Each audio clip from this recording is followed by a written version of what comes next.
Bonjour et bienvenue dans les coachings de Marmiton spécial cuisson. Je suis Marie et je serai votre coach.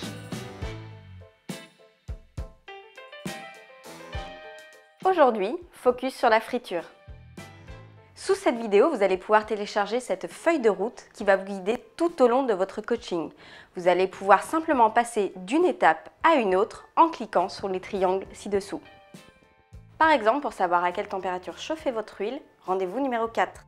Quelques précautions d'utilisation. Pour frire en toute sécurité, éloignez les enfants, portez un tablier et des gants de cuisine, veillez à ce que votre friteuse soit sur un plan de travail stable et à ce que la queue de votre casserole ne dépasse pas du plan de travail. Attention aux projections, ne mettez jamais d'eau dans l'huile ni aucun liquide froid ou tiède. Votre aliment doit être le plus sec possible avant introduction dans l'huile.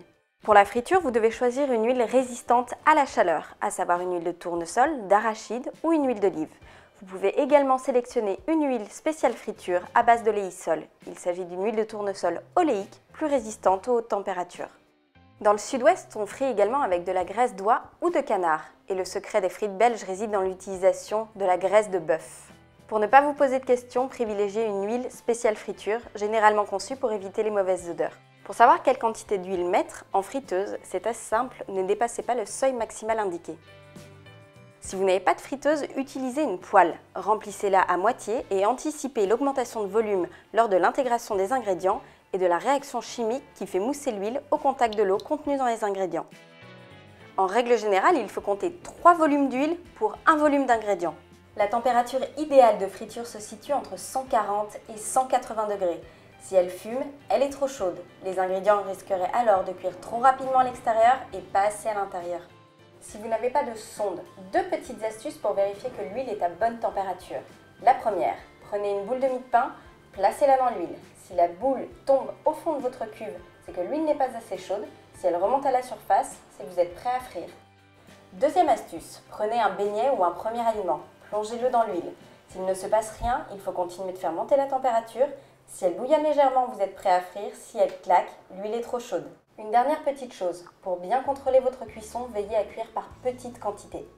Vous pouvez réaliser des fritures sans pâte, c'est le cas pour les chips ou les frites.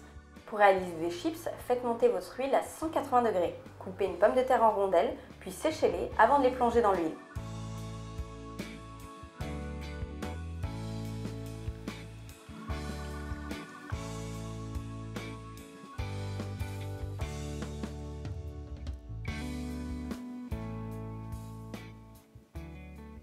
Les frites nécessitent quant à elles 2 bains de cuisson. Un premier bain à 140-160 degrés pour les cuire à cœur, puis un second bain à 180 degrés pour les dorer.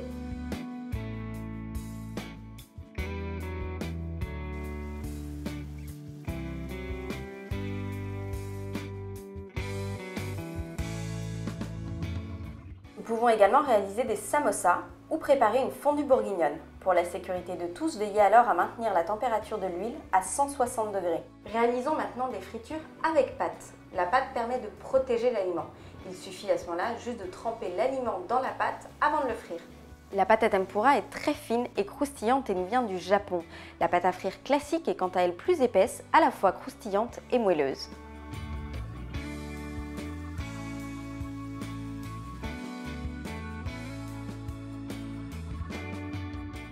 Les beignets de carnaval sont réalisés exclusivement à base de pâte levée. On en prélève un morceau, on le plonge dans l'huile chaude et la magie, la pâte va gonfler et devenir aérienne et croustillante.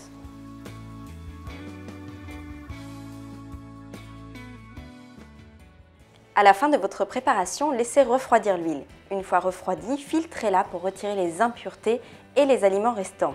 Une huile spéciale friture peut se réutiliser jusqu'à 10 fois. Pensez à la conserver à l'abri de la lumière. Néanmoins, si l'huile a bruni ou mousse beaucoup au contact des aliments, pensez à la changer. J'espère que ce coaching spécial friture vous a plu. On se retrouve très prochainement pour de nouveaux épisodes. En attendant, je vous invite à découvrir d'autres coachings cuisson juste ici.